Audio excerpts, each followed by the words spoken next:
Day 24. Hello. This morning when we woke up, it was very hazy and smoky. We looked up the air quality index and it was up in the unhealthy group. Seems to be a bunch of fires around us in the Yukon mostly, and a little bit to our south. We were a little bit nervous about maybe having to leave tonight if the smoke got bad, but We cleared up okay. yeah. And today we had a mine tour scheduled for 9:30 a.m.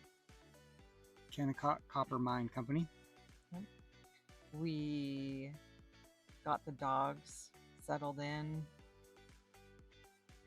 which was a little bit nerve-wracking, leaving them in the camper for so long. This was the first time it was going to be for so long.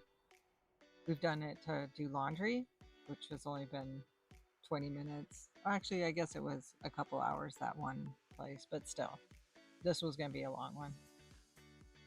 So we got them settled in and headed to the shuttle. Got the shuttle up to Kennecott and got signed into the mine tour. We did the mine tour through St. Elias Alpine Guides.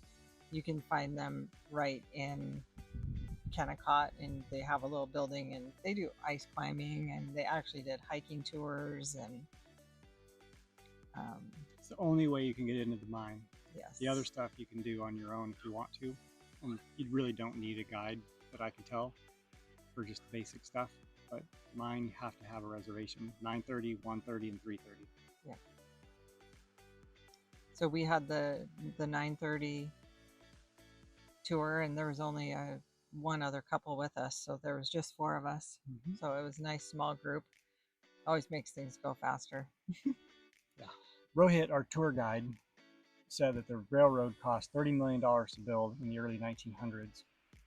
And we drove in on the railroad tracks. They just put gravel right over the top of it. You might recall from 3 or 4 days ago, we drove over that awesome bridge. He said some years that bridge had to be completely replaced. Year after year after year, that kept rebuilding it. Crazy, because it kept getting ruined. I don't know why. Yeah. It seemed like it was out of harm's way for the most part, but for whatever reason, they had to rebuild it. Yeah. At its peak, there was 300 employees at the mine doing various things, some working in the mill itself, processing the copper, but most of them were up in the mine actually digging. Didn't he say the whole mill would run on like 30 people or something? And the mill is 14 stories tall and it's just massive, absolutely massive. The mill ran 24/7, 363 days a year. They only got Christmas and the 4th of July off.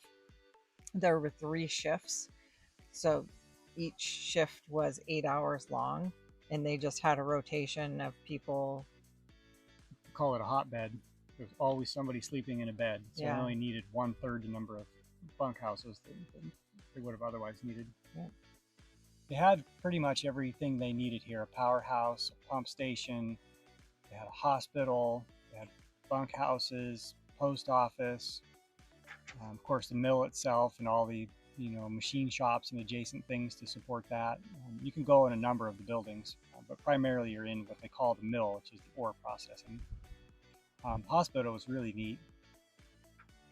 They had an x-ray machine that was the only x-ray machine in Alaska where they actually had people from Anchorage that would come all the way out here to use that x-ray machine, which is just crazy.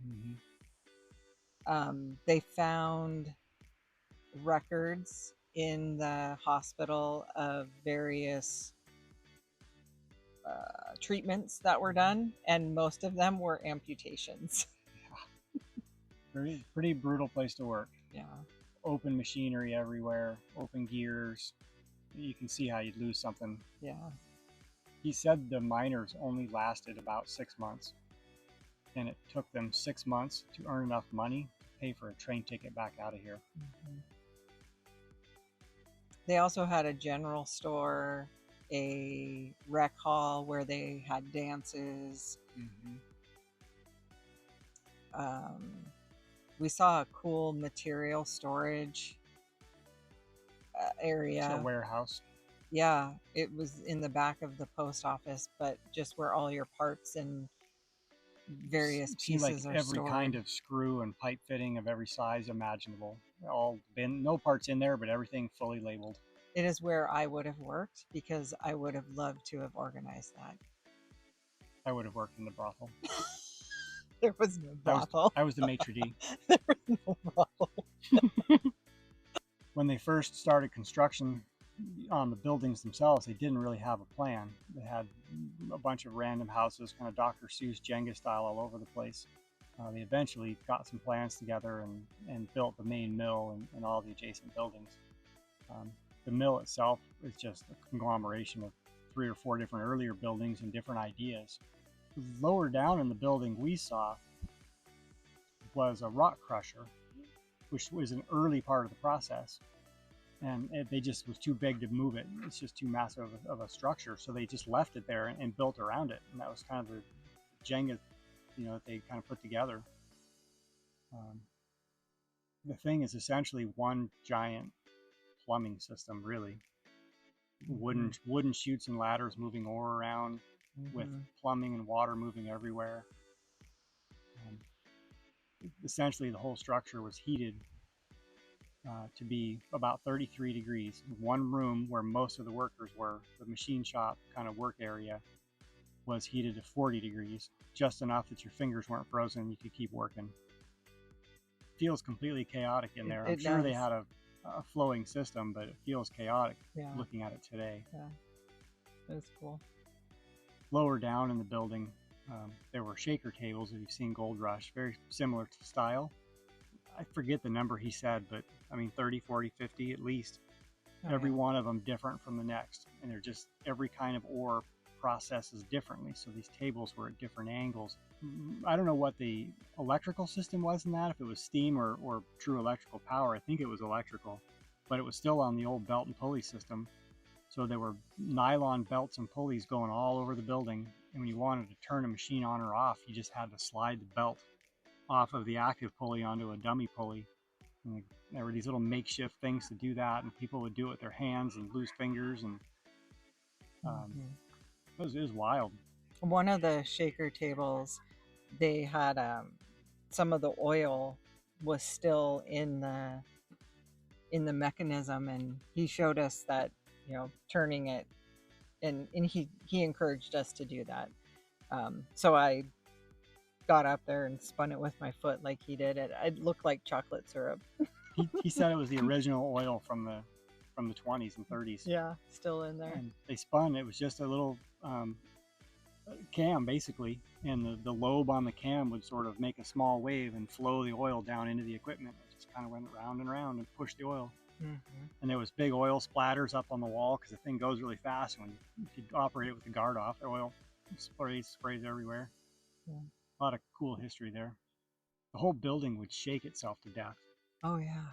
Because the whole thing was just pounding and crushing rock, and there were these steel tensioning rods, and a couple, I think he said a couple of times a day, a guy'd take this 5-foot long 40-50 pound wrench, and he'd go up on the side of the building and tighten the tension rod and put the building back in tension so it wouldn't fall down. I mean, what a place. Yeah, it was really cool. Between 1911 and 1938, there was $200 million worth of copper mined in this area. And in 1938, the cost of repairing the railroad had gotten so much that they decided to close shop, and they gave the workers 2 days notice to get on the train and leave. And that's what they did. They just left. And so that's why there's so many pieces left behind that you can see today, because they just left. All of it. A lot of the settlers around the area would steal wood and equipment and make their homes from the mine. In the late 1980s, I believe, is when it got. Some dentists purchased it, found some more ore, sold and then stopped mining really fast, made a bunch of money, and then they sold it to the National Park Service. Yeah. I'm not trying to be a hoodlum, by the way. There's these little flying gnats. They're driving me Yeah, crazy. the Come up and bounce off your face. Bugs have been bad today. I think the humidity has come up, and it's been these. It's not mosquitoes. It's these little, like itty bitty flies almost, like bigger than a fruit fly but smaller than a house fly, and they come in fast. Bonk off your head. I keep this on. I basically don't know that they're here. Yeah. After the mine tour, we took the shuttle down to McCarthy and had lunch at the Potato. It was really good. I had the pulled pork, and you had chicken fajita pita. Yeah, they were both really We good. shared it. We split an order of regular fries. The fries were fries amazing. Were great. Way too salty, but it was so perfect. good. I needed some salt after yesterday. Yeah, they were really good. Highly recommend. Yeah, it was a good little place. Good service. Good food. Fast service. Lots of beers dogs. On draft out here in the middle of nowhere. It's a good porter. Our food gets delivered, and there's like 5 random dogs that showed up out of nowhere. They knew. Once we were done with lunch, we walked back to the camper, excited to see what the camper was going to look like. Just got back from our mine tour, and this was the only destruction there was. Somebody, I'm going to say Zoe, probably got tangled up with Alex's laptop that was sitting up on the table. And for some reason, the truck key fob is on the ground. So maybe one of the dogs was saying, hey, they didn't take the truck. The key is right here. Other than that, everything looks good. After Rhonda organized the chaos of the dogs, we set up shop outside to do some work. It was kind of warm and humid out. It was a little tough to find shade that time of the day. It was still pretty early. And to avoid the bugs. And then to avoid the bugs. So I worked for a while, and Rhonda went in and kind of deep cleaned, I think, the whole camper. It was filthy. And ran out of water. I did the dishes, and I ran us out of water. Yeah. So how much do we have left? I mean, like bottles. We have no camper water out, but how much bottled water? Yeah, we bought some bottled water yesterday on our way back, and I think we have 3 16-ounce bottles, but we also have some in our Yetis. Our Yetis are half full, so we're fine. We'll make it. Yeah, we're leaving tomorrow. We'll make it okay. But we won't be able to use the toilet in there, so we'll have to use the pit toilet that's across the way. I went inside, worked. You got organized with groceries and planned your. Go ahead. Because we're heading into a refresh day tomorrow, so I got our meal plan ready for the next week, grocery shopping lists ready, so we're ready to do that tomorrow. Yep, and it was time for a treat. Just up the road, away from the river, there's a little ice cream and espresso shop. Not too far, so I had a local favorite, which was fireweed and honey ice cream. And I had wild berry. As did the dogs. They're so spoiled. The dogs each got a scoop of wild berry also because they didn't have vanilla, and it was I figured the most dog friendly. They can have berries. It's fine. It's just vanilla ice cream with berries. They both loved it.